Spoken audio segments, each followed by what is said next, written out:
자, 지금 끓였던 온도 어느 점에 대한 설명으로 옳은 걸 물어봤어요. 180쪽에 있는 16번부터 제가 19번까지를 숙제를 내드렸으니까 끓는 점 부분에서 자, 그러면 일단 16번에 자, 끓는 점이든 녹는 점이든 어느 점이든 그 특정 물질이 가지고 있는 그 인력만큼을 끊을 수 있을 만큼의 외부로 열 에너지가 흡수가 되면 그지? 고체였던 상이 액체로 달라지기 시작할 때가 녹는 점 맞죠? 그래서 불꽃세기가 강할수록 끓는 점이 올라갈까요? 불꽃세기가 약하면 끓는 점이 낮아질까요? 끓기 시작하는 온도는 똑같아. 일정해. 그래서 기억 이제 틀린 거죠. 높아지거나 낮아지거나 하지 않고 왜 그 분자 그 입자들만의 고유한 어떤 인력이기 때문에 외부의 세기가 세다고 해서 그곳에 도달한 그 온도에 도달하는 시간이 짧게 걸리는 것 뿐이지 온도가 달라진다거나 그러지 않아. 고유한 그 인력의 텐션 정도는 똑같을 거니까. 그래서 기억 들어간 거 다 제끼면 1, 2번 제껴야 되겠죠. 그다음 니은 같은 물질의 녹는 점과 어느 점은 같은 물질이니까 같겠죠. 니은 맞는 말. 순물질의 녹는 점은 양에 관계없이 일정하다. 순물질의 녹는 점 양에 관계없이 일정 온도를 유지하고 있다. 네, 동일한 하나의 균일한 온도를 갖고 있다. 맞습니다. 자, 산 위에 올라갔어요. 기체가 많아요, 산 위에. 우리 막 고산병도 들어봤죠. 기체가 부족해서, 그죠? 산소 부족증으로 생기는 여러 가지 증상들. 근데 압력이 낮거든요. 그러면 기체들이 적기 때문에 기압이 낮아요. 기압이 낮으면 끓는 점이 낮아지는 겁니다. 그래서 요즘은 취사가 안 돼. 위에 올라가서 뭐 여러분이 뭐 지리산을 뭐 등반을 해봤다거나 지리산을 뭐 이렇게 막 그 뭐 자전거 종주 같은 거 하다가 뭐 내가 싸갔던 배낭에 있었던 뭐 버너나 이런 거 이용해서 라면을 끓여 먹는 그런 적은 없을 거지만 만약 있다고 치면 지리산 저 위에 높은 해발고도에서 내가 라면을 끓여 먹을 때 그죠? 어떤 센스를 발휘해야 되냐? 버너에 불이 이렇게 있어요. 불이 오케이? 물이 있고요. 그죠? 물이 이제 뚜껑이 이렇게 얄포롱하게 되어 있는 상태라고 하면 그치? 물이 거의 주변에서 누르는 기체 압력이 대기압은 이제 지표면 바닥은 1기압 정도의 압력이야. 기체들이 막 누르는 정도가. 근데 산 위로 올라가면 중력이 약해지고 기체들이 적다 보니까 누르는 힘의 압력의 정도가 한 0.8 내지 0.7? 되게 낮을 거라고. 주변에서 이 물을 누르는 압력의 정도가 0.8밖에 안 돼. 0.8기압. 너무 기압이 낮거든. 오케이? 그러니까 눌러주는 힘이 약하다 보니까 쉽게 이 액체 상태로 있었던 액체의 물 분자 간의 배열이 끊어져서 기체로 보글보글보글이 나타나거든? 근데 우리는 단순하게 보글보글이 보이니까 물이 끓었다! 이제 라면 몇 판 넣고 라면 끓이면 되겠다! 라고 생각할 수 있겠죠? 이 보글보글보글이 일어날 때 온도를 측정해보면 한 78도? 80도? 83도? 이 정도 온도밖에 안 돼.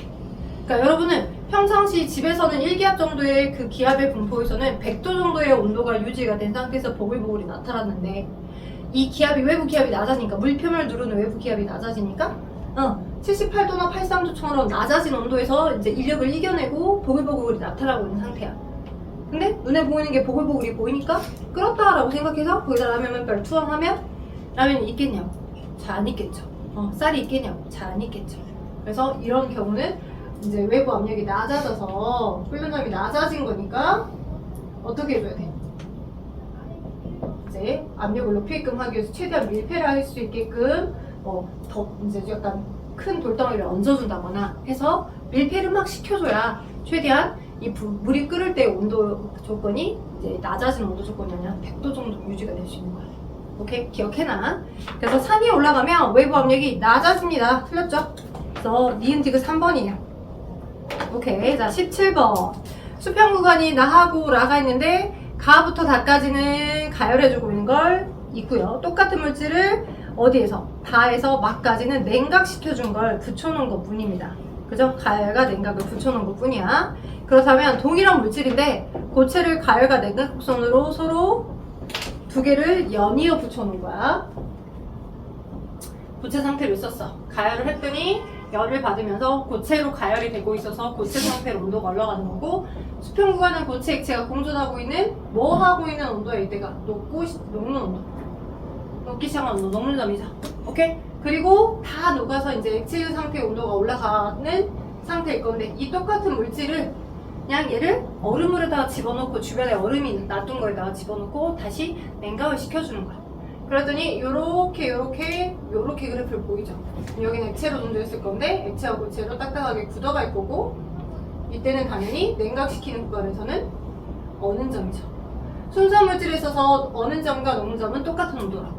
그게 다 직급체로 됐겠지.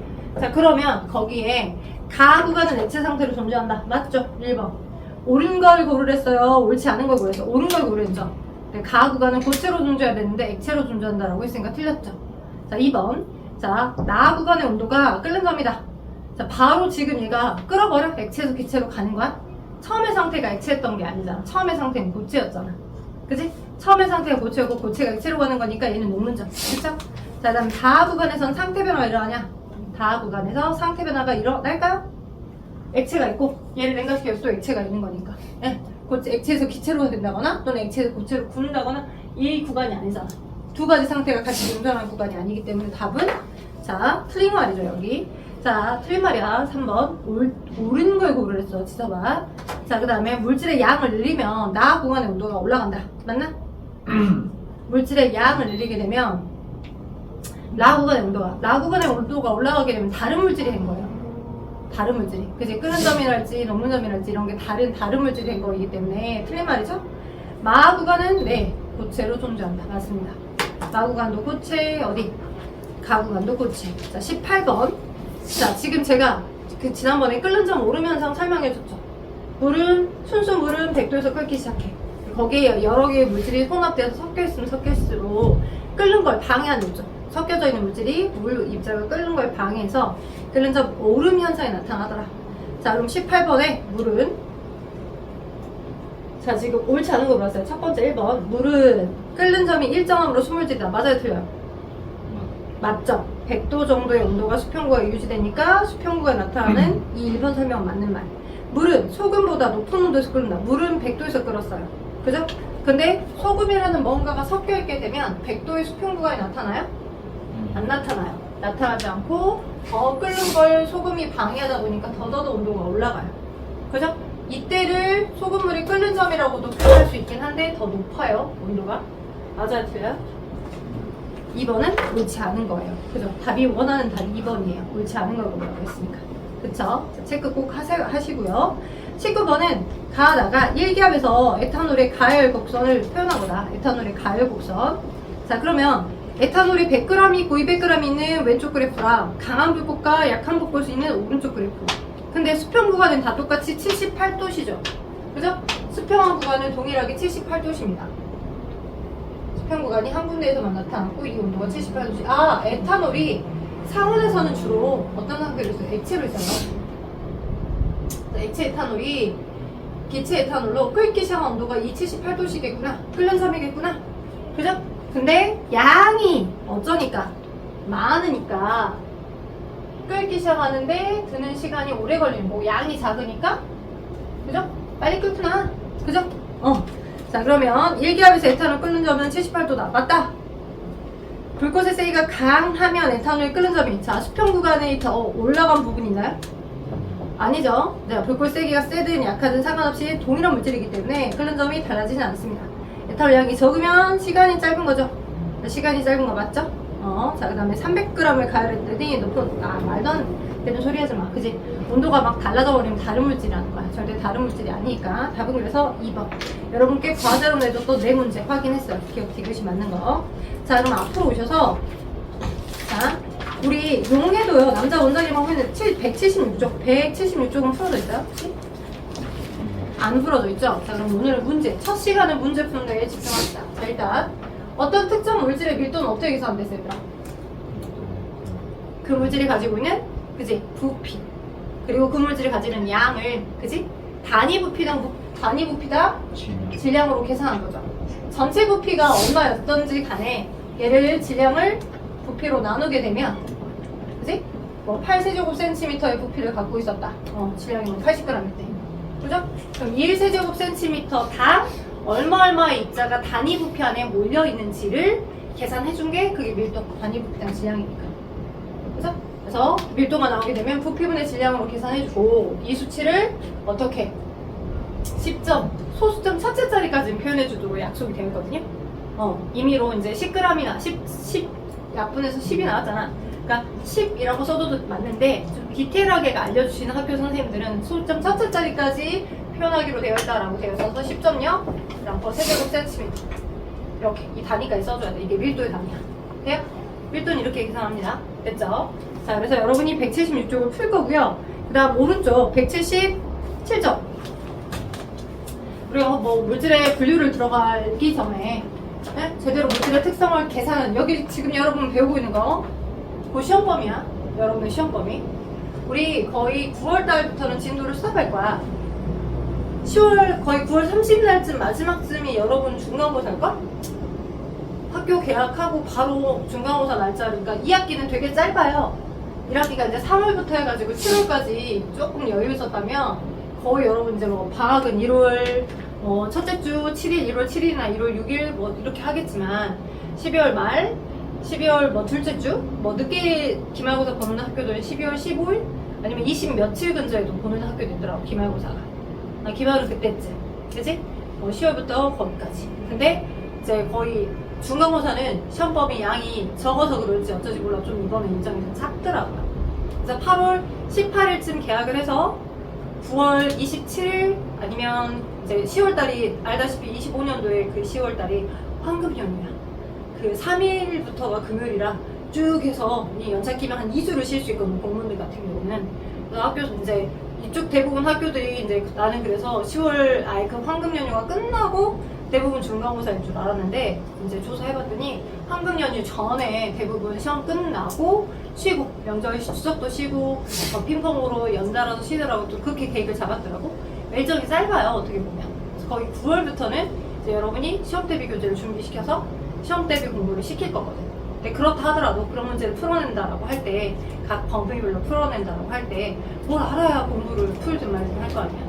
그지? 그래서 지금 제가 정리해주는 것처럼 이런 식의 유형의 문제가 있을 때 내가 이렇게 계산해서 들어가면 되겠구나 라고 문제, 이 물질의 특성 단원에선 용해도 이용해서 계산하는 거, 그 다음에 밀도 이용해서 계산하는 거, 그걸 좀 많이 어려워하니까 좀 잡고 가야 돼. 방금은 밀도 구하는 공식, 그래서 밀도 부피분의 질량을 계산하면 이렇게 써봐.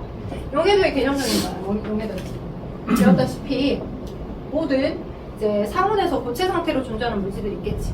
그 고체 상태로 존재하는 물질들이 용매양이 2배로 늘거나 용매양이 5번에 늘거나, 녹이는 물질이 용매야. 오른쪽 177조 하고 있어. 177조. 녹이는 물질이 용매. 녹이는 물질. 네, 녹이는 물질. 물 같은 거. 그럼 녹이는 물질이 용매일 때 그 용매에 자, 용매양이 많을수록 당연히 녹아 들어간 양이 많아질 거야.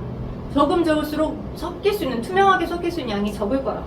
근데 거의 비례하는 개념이다 보니까 제한을 두었어. 뭘로? 100g이라고 양을 제한을 두었다고. 네. 그래야 기준 수치가 있어야지만 그 100g이라고 하는 그 수치 안에 최대한 녹을 수 있는 양이라고 하는 제한점이 있어져 줘야 다 똑같이 비교가 될 거 아니야. 용매 100g에 각 온도에서 당연히 고체 물질이 이제 뭔가에 섞여 들어갈 때 여러분 가루 설탕을 그냥 찬물에다 녹이는 것보다 따뜻한 물에다 녹이는 게 훨씬 더 잘 녹아 들어가고 많이 녹아 들어가잖아. 그치? 그런 것처럼 각 온도에서, 온도가 증가하면 증가할수록 온도에서 최대한 녹을 수 있는 용질의 그람수, 최대한 녹을 수 있는 용질의 그람수, 고체 가루의 그람수를 나타낸 거야. 그러니까 숫자가 이미 그람이 포함되어 있기 때문에 얼마 그람으로 나타내지 않아요. 그냥 용해도는 그냥 얼마 수치만 나타내. 이미 그람수라고 하는 게 포함이 되어 있기 때문에. 돼요? 그래서 딱 밀도에서도 한 문제, 용해도에서도 한 문제 정도를 제가 풀어드릴 거고, 나머지는 여러분에게 풀 시간 드리고 같이 문제를 분석을 한번 해볼게. 176쪽에 일단 유제 2번 먼저 봐보자. 그러면 유제 2번. 다음은 구리 조각의 밀도를 구하는 과정이다. 자, 이렇게 되어 있는 경우에 구리 조각의 밀도는 몇 그램 퍼 밀리터냐라고 물어봤어요. 선생님, 왼쪽에는 질량계, 디지털 질량계에서 구리의 질량이 178g으로 찍혀 있으니까 질량은 알겠어요. 오케이? 밀도를 계산하려면 부피분의 질량으로 계산해야 되니까 질량은 알아냈어요. 178g이라는 거. 분수식에서 분자값에 178이 들어가야 되는 건 알겠다고요. 됐죠? 오케이? 근데 선생님, 부피는 어떻게 구해요? 부피는 이 50ml와 70ml, 즉 원래 물이 지금 50ml의 녹음 실린더 안에 들어있었어. 근데 유레카에 원래 알아? 유레카? 아르키메데스. 그죠? 어떤 물질의 부피, 어떤 물질의 밀도. 그러니까 아르키메데스가 이제 목달 뻔했죠. 미션을 수여받았잖아. 이제 저기 뭐 이렇게 도정장이가 열심히 나의 왕관을 만들어냈는데 이 왕관이 내가 수여한 진짜 찐통 금으로 다 만든 건지 아니면 금칠을 한 다른 어떤 그 황동 같은 걸로 만든 건지 알아내라. 이렇게. 그죠? 모가지 딸 뻔했는데 아르키메데스 원리. 그러니까 동일한 물질이라면 밀도가 똑같아. 완전히 똑같은 물질로 만들어진 거다라고 한다면.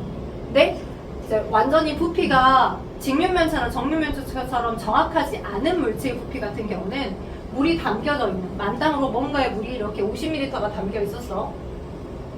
오케이? 근데 여기에 내가 아주 가느다랗게 실을 연결해가지고 이렇게 얘를 집어넣었을 때, 그지? 물이 지금 얼마까지 찼대? 70ml로 얼마 증가했어? 얘가 들어가면서 20ml가 증가했지. 그지? 이 공간의 크기만큼이 물을 넘쳐 오르게 한 거거든. 돼요? 그게 물질의 부피를 측정하는 방법입니다. 모양이 불규칙한 물질의 부피를 측정하는 방법. 아르키메데스의 원리를 이용해서. 그래서 이 고체, 이 구리의 부피는 얼마가 되는 거야? 그렇지. 50ml 물이 만땅 들어있었던 이 공간에 구리가 들어가서. 선생님, 근데 실도 어차피 실의 공간도 여기 아주 가느다란 실이야. 그래서 오차를 이제 퉁칠 수 있을 만큼 아주 가느다란 실에 엮어가지고 구리를 집어넣은 상태이기 때문에 이 넘쳐서 증가했던 부피가 20ml잖아요. 이 증가된 물의 부피. 이게 뭐와 똑같다. 내가 뭘 집어넣어서 이렇게 된 거야. 구리야. 물 속에 구리를 담가서 구리의 부피야. 오케이? 이해돼요? 돼요? 그래서 구리의 부피. 그러면 구리의 밀도는 어떻게 계산해? 부피분의 질량으로 계산해. 유제 2번 하고 있어. 나 지금 몇 쪽에는 유제 2번 하고 있어? 176쪽에 있는 유제 2번 하고 있어요. 돼요? 그럼 구리의 부피가 얼마였었고 20ml였었고 질량이 얼마야 지금? 왜 20 나왔어? 물이 50 들어있었는데 구리를 집어넣었더니 70이 돼가지고 증가된 물의 부피만큼이 구리의 부피야. 20분의 그 다음에 디지털 질량계 얼마 써져 있어? 178 써져 있지? 그럼 그죠? 그럼 이거 약분하면 되죠? 그죠? 얼마 나요? 상수 빨리 때려봐요. 얼마 나옵니까 민준씨? 네 맞아요. 8.9 나옵니다. 8.9 g/ml. 자 그래서 8.9 g/ml 소점 첫째 자리까지 써주시면 이 구리의 밀도가 이렇게 계산됩니다. 그래프가 나와 있는 곳에서 부피분의 질량을 이용해서 계산하시면 되고요. 자 그러면 잠깐 시간 드릴게요. 176쪽 그리고 177쪽 유제 1, 유제 2, 유제 3, 유제 4까지. 유제 4는 어려울 수 있겠다. 유제 4 빼고 유제 4는 내가 풀어줄게. 유제 3번까지 지금 풀어줘. 진짜 유제 3이요? 아니요 176쪽은 다 풀고 어차피 유제 2번 내가 풀어줬으니까 176쪽은 다 푸시고 177쪽에 유제 4번만 빼고 지금 10분 정도 시간 줄게요. 고고.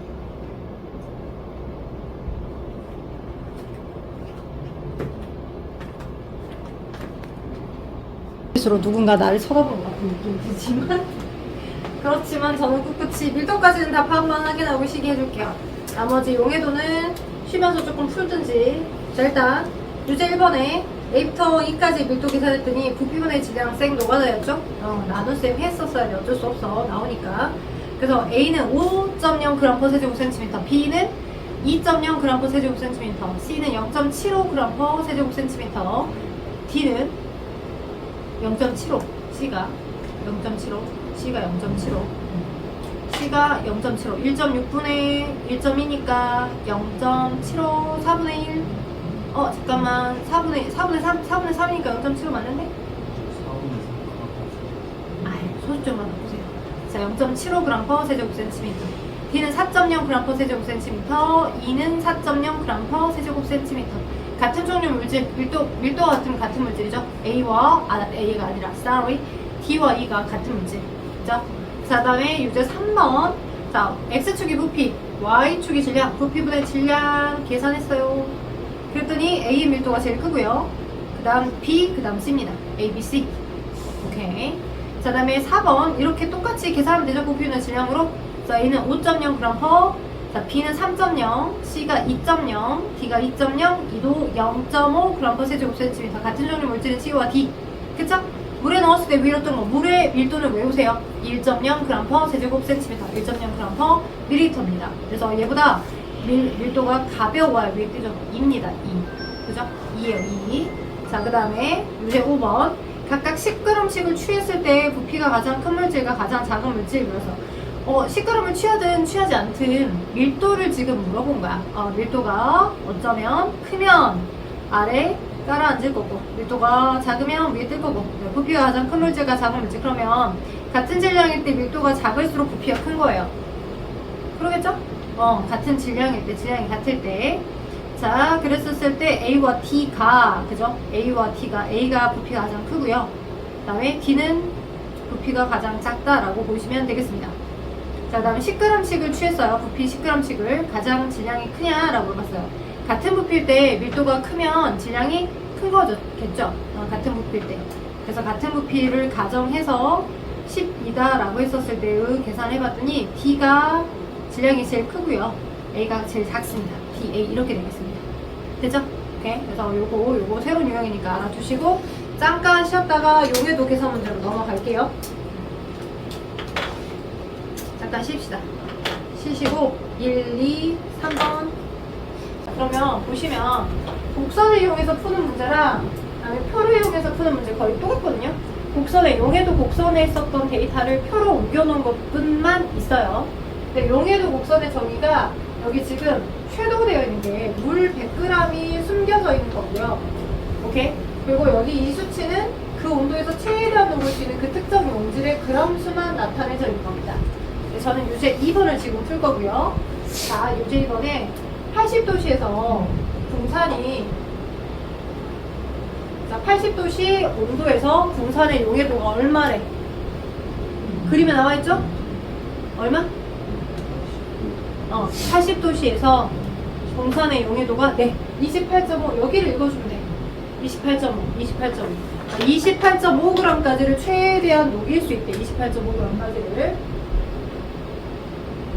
그래서 그러니까 그람은 생략되어 있고 수치만 나와 있는 게 용해도의 정의니까. 그러니까 최대한 녹을 수 있는 용질의 양 28.5g을 최대한 다 녹여준 상태일 거야. 근데 이제 이 붕산의 용해도 곡선 그래프가 이렇게 오른쪽처럼 되어 있는데 80도씨 붕산을 다 포화시킨 포화용에 얼마? 257g을 20도씨로 속출시킨대. 20도씨에서 붕산 얼마까지 녹을 수 있다라고 붕산의 용해도가 써져 있어? 이 그래프에서 얼마야? 5 아니야? 20도씨에서 붕산의 용해도는 5g 아니야? 5. 그죠? 자, 봐봐. 그러면 선생님이 말씀하셨던, 선생님이 얘기하셨던 포화 용액이 각 온도에서 최대한 용질들이 녹아 들어갈 수 있는 양이 있는데, 녹아 들어갈 수 있는 양 그대로 그만큼이 다 녹아 있는 상태. 지금 현재 얘는 포화 용액이죠? 그죠? 오케이? 그러면 이 상황의 현재 포화 용액은 용매 100g의 용질이 28.5g을 다 녹여가지고 최대한 다 녹여진 거거든? 오케이? 그러면 이 포화 용액의 총량은 얼마야? 몇 g 얼마야? 그렇지, 128g. 128.5g. 그죠? 128.5g이야. 오케이? 근데 여기 문제에서는 80도씨 붕산 포화용에 257g을 다운시킨대. 분명 온도가 80도씨 이미 맞고 붕산의 포화 용액인데 용액의 질량을 용매양하고 용질의 질량을 다 더한 거니까, 그지? 오케이? 다 더했을 건데, 근데 그 포화 용액의 총량이 257g이다. 257g. 그래요? 257g. 오케이? 선생님이 말했던 이 수치 안에 있어야 할 포화 용액이 128.5g이어야 되는 게 맞는데, 포화 상태 용액인 건 맞고 80도씨인 건 맞는데 257g이다 라고 하는 건 뭔가 문제가 있는 것 같죠? 뭔가 다르죠? 왜 다른 거야? 그치? 양이 많아진 거야. 뭔가 용매양도 늘고 용매양이 는 것만큼 최대한 녹아 들어갈 수 있는 용질의 최대치의 양도 늘어난 거야. 비례해서. 오케이? 이 용해도 곡선의 그 데이터는 용매양이 100g일 때 그 온도에서 최대한 녹을 수 있는 단정적인 최소한의 값인 거고, 만약에 용매양이 지금 얘는 용매양이 100일 때 얘가 28.5g까지 녹아요 이거인 거잖아. 가장 최소 수치로 단순화시킨 그게 용해도의 정의잖아. 근데 만약 용매양이 2배로 늘면, 용매양이 만약 2배로 늘었다 하자. 200g 용매양이 2배로 늘었어. 그럼 그 200g 늘어난 용매양에서 최대한 녹을 수 있는 용질량도 어떻게 되겠어? 용매양이 2배 늘면 용질량도 똑같이 2배 느는 거야. 그지? 얘가 2배 늘었어. 그럼 곱하기 2가 얼마 나와 그러면? 28.5에 곱하기 2 10, 8이 16, 17, 2는 4, 57이네. 그쵸? 여기 떨어진 소수점 57g. 28.5 곱하기 얼마니까? 2 하니까. 그죠? 이해 돼요? 57. 돼요? 오케이? 57입니다. 오케이? 그러니까 용매양이 2배로 늘어난 200g이 되면 최대한 녹을 수 있는 용질의 최대 취향도 똑같이 2배로 늘어나 있는 상태. 또 2배. 그죠? 그래서 최대한 녹을 수 있는 그 용질만큼을 다 녹은 포화 용액의 총량은 257g. 맞네요? 맞죠? 오케이? 그러면 이 지금 현재 상황은 이 그래프, 단면적인 이 그래프에서는 용매양이 100일 때 최대한 285g까지 녹을 수 있어요 라고 하는 그 기준 수치를 알려준 거고, 현재 이 그래프 이 양은 용매양이 200g일 때 현재 용질이 얼마 녹아있는 상태인 거야? 57g이 녹아있는 상태인 거라. 그래서 257인 거라.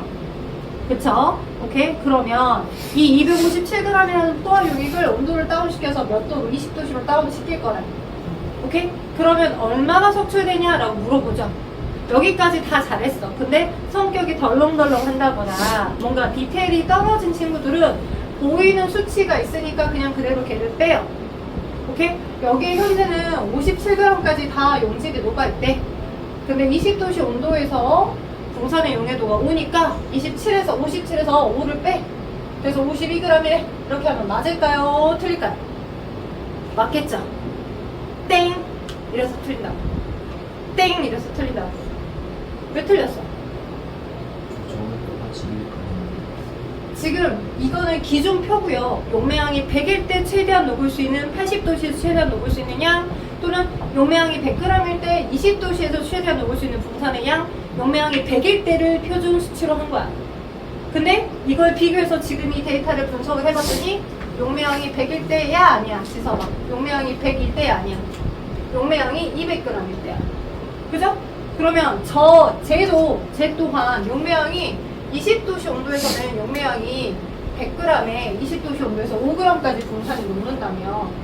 근데 지금 현재 우리의 이 용액은 용매양이 200일 때의 조건인 거야. 200g으로 용매양이 늘어나 있는 조건이라고. 그지? 그럼 낮아진 저 온도에서도 용매양이 100g일 때가 아니라 용매양이 100g일 때가 아니라 용매양이 200g으로 늘어나면 이 낮아진 온도에서 최대한 몇 g의 분산이 녹아 있을 수 있어. 그래, 10g. 얘 2배. 그죠? 그러니까 10g까지만 투명하게 받아 있을 수 있고, 온도를 낮출수록 그 차이가 나는 그 차액분 5번의 값 57에서 얼마를 10을 뺀 g만큼 47g이 섭출된다. 얘가 섭출된 양인 거야. 이렇게 푸는 거야. 자, 시간 줄게. 어디? 유제 1번, 유제 3번.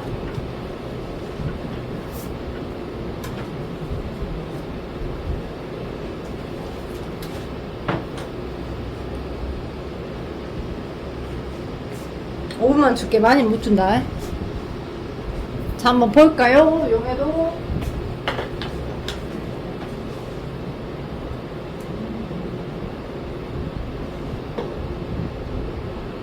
나왔어. 이제 1번에 1번하고 2번 둘 다? 안 나오면 안 되는데. 1번 나왔어. 1번 아까 내가 풀어준 문제랑 비슷하지? 그치? 질산 나트륨 포화 용액 224래. 포화 용액이니까 최대한 녹을 수 있는 용매양과 최대한 녹을 수 있는 용질량을 다 더해서 최대한 녹을 수 있는 용매양과 용질량을 다 더해가지고 224라는 거잖아. 근데 여기도 곡선이 여기 있네. 그치? 그러니까 60도씨 온도에서 124g까지 녹일 수 있대. 누가? 여기 지금 질산 나트륨. 그치? 그러면 질산 나트륨이 124까지 녹아 들어간다는 거고, 섀도우 되어 있는 건 물의 물의양은 항상 얼마? 100g. 용매양이 항상 100g. 그러니까 100 더하기 124니까 224죠?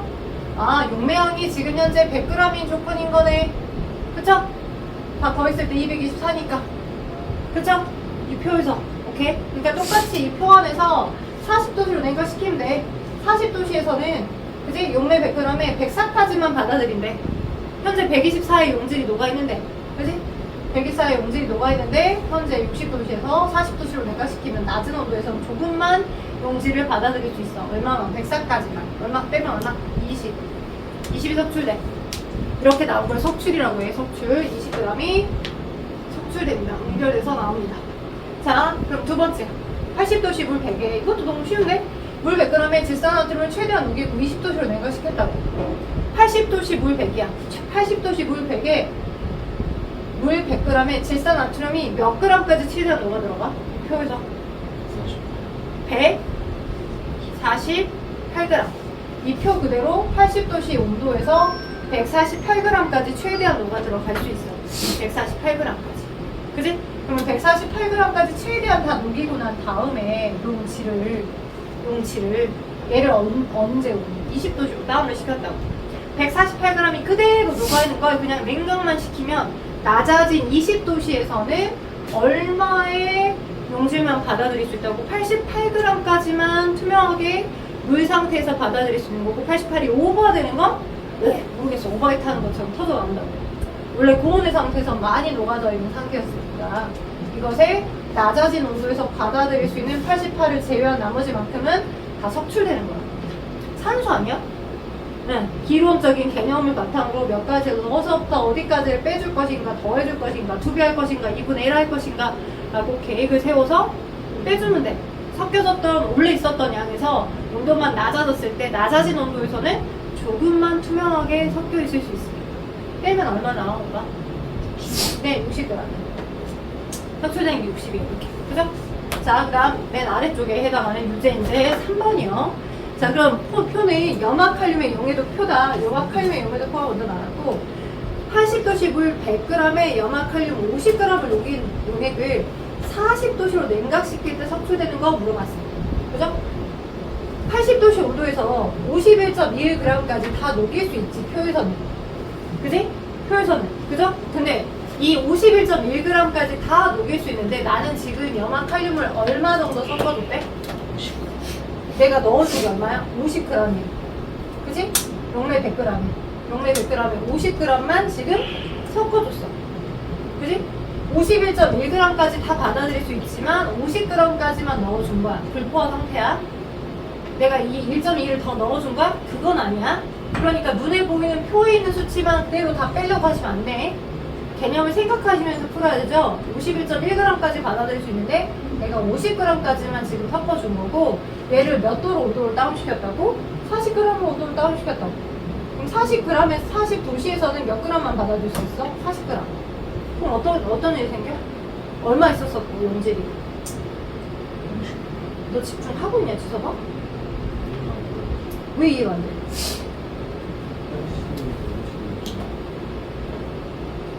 이거는 기준값. 근데 내가 얼마나 넣어줬다고? 최대한 받아들일 수 있는. 아까까지 문제는 포화 상태로 다 만들어진 상황에서였고 최대한 받아들일 수 있는 양이 그 양까지이지만 그 양만큼을 안 준 상태의 용액도 있을 수 있지. 불포화 용액. 이 온도에서 최대한 용질을 51.1g까지 받아들일 수 있다고. 근데 나는 지금 이 정도 50g까지만 섞어준 불포화 용액이야. 불포화 용액이더라도 얘를 온도를 다운시켰다고. 몇 도? 40도씨가 되는. 그치? 지금 넣어준 값은 이 정도밖에 없어.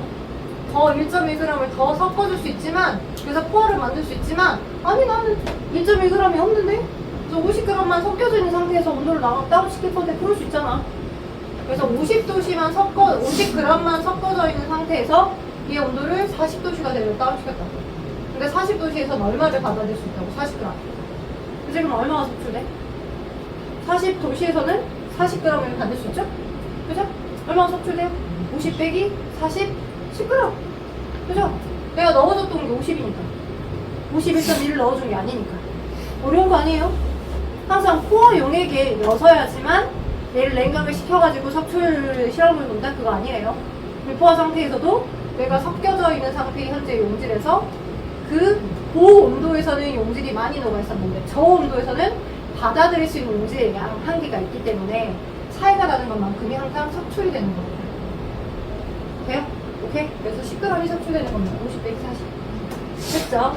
어렵지 않습니다. 자, 그 다음 4번 같은 경우는 자, 봐봐. 얘 개념으로 푸는 거네. 자, 봐봐. 80도씨 물 20g에 염화 칼륨 8g을 녹인 얘를 20도씨로 냉각시킬 때 석출되는 게 얼마일까요? 라고 물어봤어. 그지? 근데 우리는 우리의 표에 용매양이 100g일 때 최대한 녹을 수 있는 용질의 양은 알아. 그지? 오케이? 근데 용매양이 아까 2배로 는 건 풀었죠? 용매양이 2배로 늘면 녹을 수 있는 용질의 양도 2배로 늘어나죠? 그럼 반대의 경우는 생각 못하나? 용매양이 반으로 줄면 최대한 녹을 수 있는 용질의 양도 반으로 줄 거고, 용매양이 5분의 1로 줄면 최대한 섞일 수 있는 용질의 양도 5분의 1로 줄지 않을까? 비례식이 항상 비례값이야. 그러면 지서봐, 생각을 한번 해보자. 머리를 굴려보자. 자, 지금 이 표를 기준으로 해서 80도씨에서, 그지? 자, 80도씨에서 51.1g까지 최대한 녹아 들어갈 수 있대. 용매양이 얼마 있어? 100g. 그지? 그럼 여기다 써볼게. 이 기준값에 해당하는 표 안에 80도씨에서 용매양이 100g일 때 81.1g까지 최대한 녹아 들어갈 수 있대. 맞죠? 자, 그래서 자, 얘를 20도씨로 온도를 낮췄는데, 낮추기 전에. 근데 용매양이 물 20g. 물 20g에는 그러면 염화칼륨이 최대한 얼마가 녹을 수 있어? 근데 지금 물의 양이 얼마 줄었어? 5분의 1 아니야? 그지? 그러면 용매양이 5분의 1로 줄면 최대한 녹을 수 있는 용질량도 5분의 1로 줄겠지? 그쵸? 5분의 1로 줄죠? 맞죠? 그럼 이걸 딱 정확히 수치로 계산하면 얼마야 대충?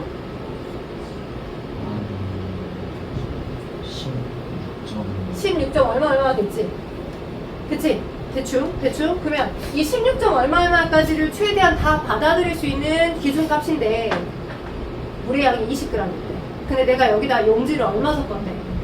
8g. 그죠? 과포 아니죠? 그죠?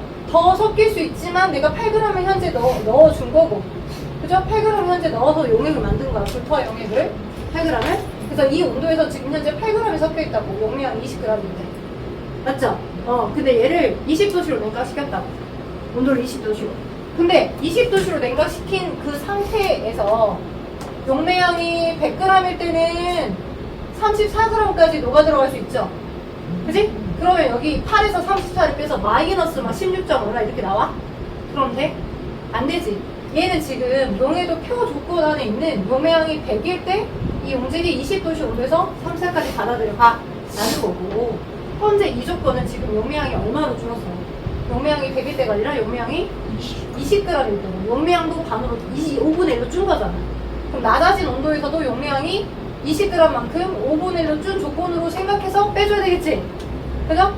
얘가 지금 5분의 1로 줄었어요? 그죠? 그럼 여기도 5분의 1로 줄어야죠? 대충 얼마입니까? 6.8이네요. 그죠? 맞죠?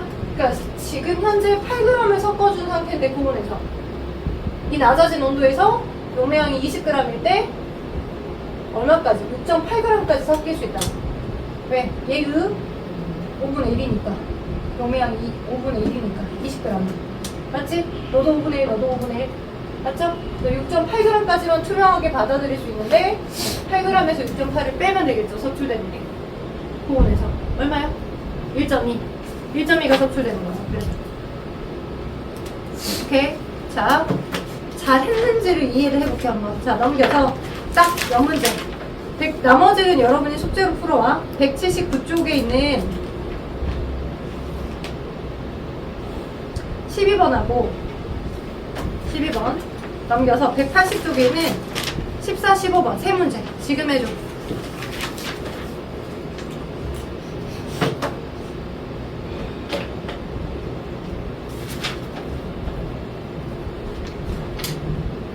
해봐야 늘어. 많이 해봐야 늘어.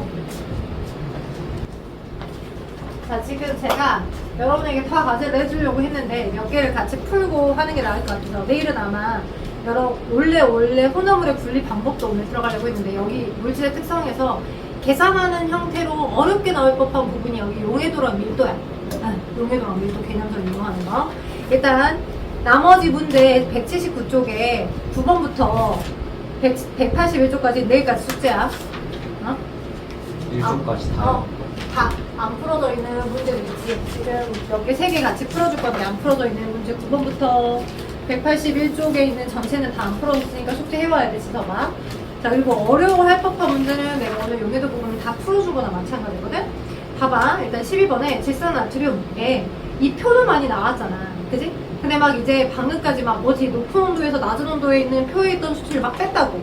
빼기만 하면 될 줄 알았는데 빼기만 하면 되는 게 아니라 용해도의 개념 정의를 알고 있어야 뭘 어디서 어딜 뺄지를 계획이 세울 거 아니야. 근데 60도씨 질산나트륨의 포화 용액의 값이 용액은 용매와 용질, 근데 포화제, 최대한 녹일 수 있는 용질만큼을 다 녹여줘서 수용하고 섞어져가지고 용액을 만들었대. 근데 그게 110g이야. 그지? 근데 여기 보니까 60도씨 그 온도에서 보니까 120인데 얘보다 숫자가 더, 얘가 더 크고 얘는 더 작은데 포화 용액인데 이게 말이 돼?